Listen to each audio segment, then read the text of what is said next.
Man Mike here, just doing a little beer can chicken for you tonight. I'm going to go through a few processes with you before I start the chicken.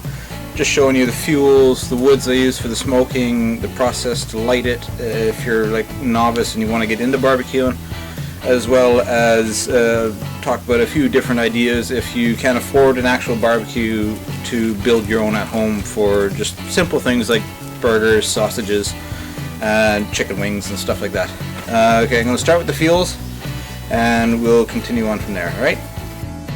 Okay, I'm going to talk to you now about a few fuels that we have for using for barbecue. I'll show you a couple of different ones here.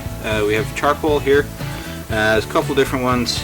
We have these ones here, which are just basic briquettes made out of pressed wood and other clean materials for burning, as well as actual charcoal made from wood.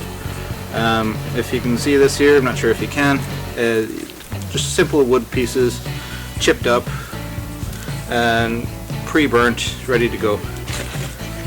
Alright, we're going to show as well a couple of fuels. One is a fire lighter you can get for barbecues, and the other one is a liquid fire lighting fuel. Both of these are safe for cooking food. Do not use your standard household fire lighter for this because they're too toxic. Alright, if you want to get a bit more adventurous with your barbecuing, you can use woods for smoking. Here I have ash, and I also have applewood chips. This gives it a nice sweet flavor. The ash gives it a subtle smoky flavor. If you want to use different flavors, you can use maple, which also gives you a sweet flavor. You can use oak. You can use beech, any real solid hardwood would do. As well as the fruit trees, you can mix them up, plum, apple, cherry. If you're lucky enough to get like orange and lemon, those sorts of woods, it'll give you different sweet flavors or some slightly bitter flavors as well if you like that. Okay, now we're going to go and show you how to prepare the barbecue, get it heated up, and start cooking some food.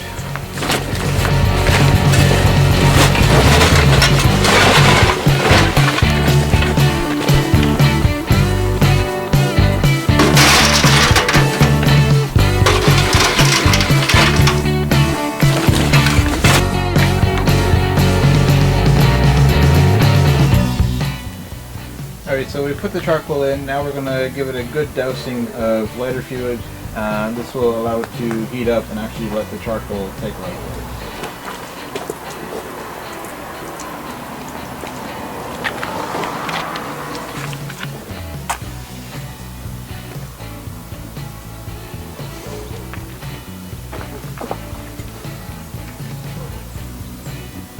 And now we just wait for the flames to die down.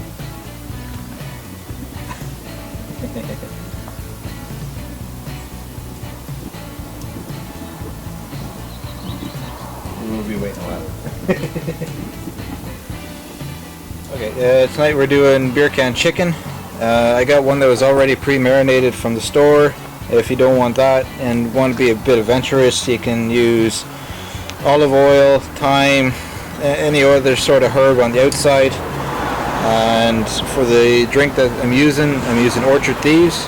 If you don't want to use cider, you can use beers, you can use minerals, you can use fruit juices, or one I've seen from another vlogger, DJ Barbecue, big shout out to you, is a whole pineapple. Just cut it down to the size that it'll fit up inside the chicken. Throw the whole thing in the grill, it'll be delicious. Okay, so for this, I'm using, like I said, Orchard Thieves. Use thyme inside the Orchard Thieves as well as fresh garlic. This will all absorb into the juice and evaporate up into the chicken while it's cooking. So, because we don't need a full can, obviously we will put some of it out. Don't worry, this won't go to waste.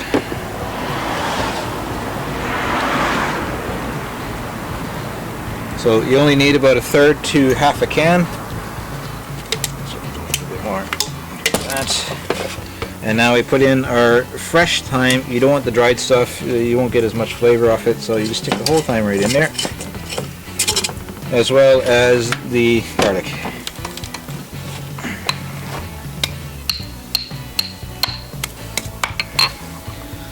So now we take that out, stick it right down in there. And this will all absorb into the cider.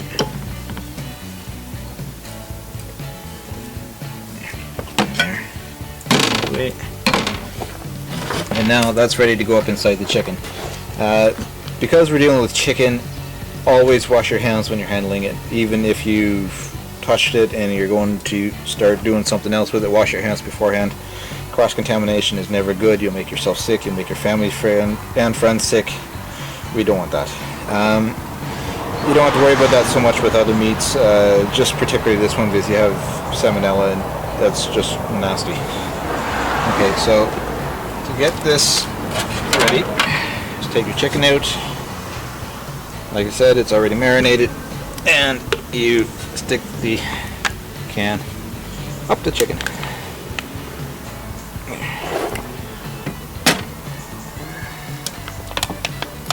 So then you want to make sure it's comfortable and not going to fall over. Okay, so now that's done. Excuse me a sec while I go wash my hands. I'm back.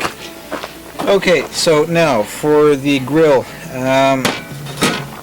Because this is a fairly small smoking barbecue, I don't have a whole lot of room to actually stick the chicken in on top of the grates, which would normally be in it. These guys, because these pretty much sit about halfway in, and as you can see, chicken's not going to fit. Because it's a small barbecue, you can use any sort of pie plate base. Careful, it's an old one. Otherwise your partner or whoever might get a bit pissed off because you're using their good baking stuff. So because the grate in the bottom of this is very big, the can won't sit on it sturdily. So what you do is you put this on the grill inside, and then the chicken will fit right inside standing upright, and you don't have to worry about anything touching the chicken while it's cooking. Okay, cooking temperature for the chicken is about 160 Fahrenheit. That's just in around 200 Celsius. You'd want to leave it for probably about an hour and a half to 2 hours. Because this is off heat, you want to have the breast, which is usually the thickest part of the chicken, facing the heat, so it'll take the longest to cook.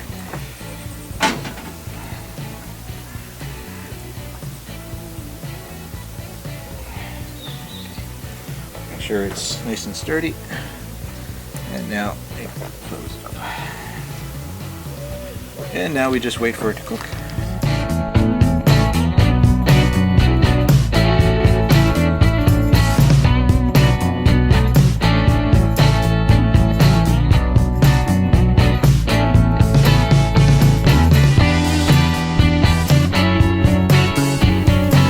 Alright, back again 2 hours later. Unfortunately the night's come on us. It's kind of leaving it that bit in the evening.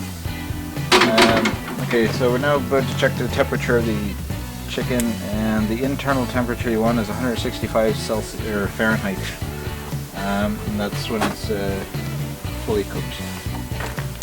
The chicken's finished, so now we can pull it out and try and see how it's like.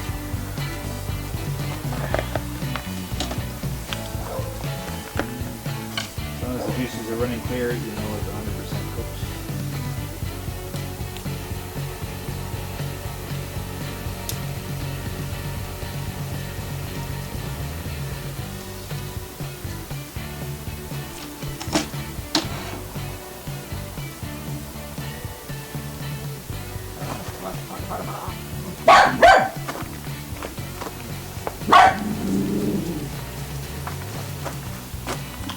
Brilliant. Please subscribe, keep watching. You never know what we'll have next.